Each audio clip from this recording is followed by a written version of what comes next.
Now we're going to be doing some myofascial release using a foam roller on these bigger muscle groups. We're going to be doing our anterior chain of muscles. So that's the muscles on the front. I'm going to start with our shins. So you've got muscles in here, your anterior tibialis.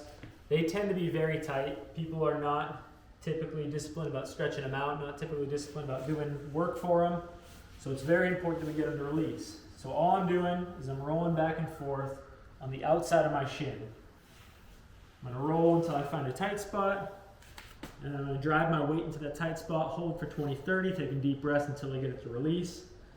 Making sure that I'm covering that whole muscle right there. It's all on the outside here between this big chunk of our calf and our shin bone. So make sure you're going all the way up and down that. After that, we're going to move on to our quads. So, same thing, we're laying on this.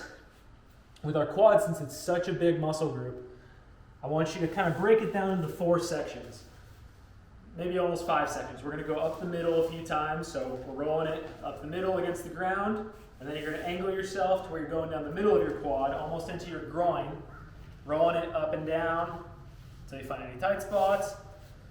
Our next section, so we're going to also break it down into lower and upper. So we got lower middle, lower interior, lower exterior, and then same thing, we're going to go up top, upper exterior, upper middle, and upper internal here. So that's going to be our quads. Try and split it into as many sections as possible.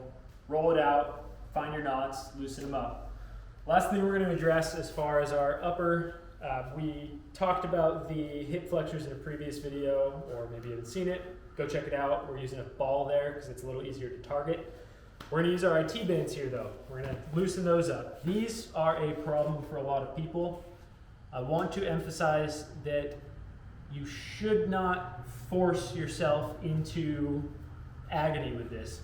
Your IT band is very tightly bound. I want you just being very gentle and very patient when you're loosening it up. So you're going to go onto the side of your leg, use both your hands to kind of relieve some weight, and you're going to just roll up and down.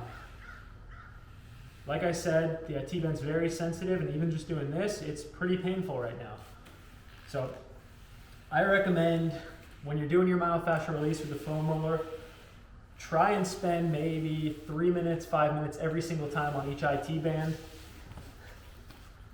Again, it's not like some other muscle groups where we can really get a knot to release. It's going to be tight, it's going to feel tense, but you just need to be disciplined. Make sure you're going over it repeatedly.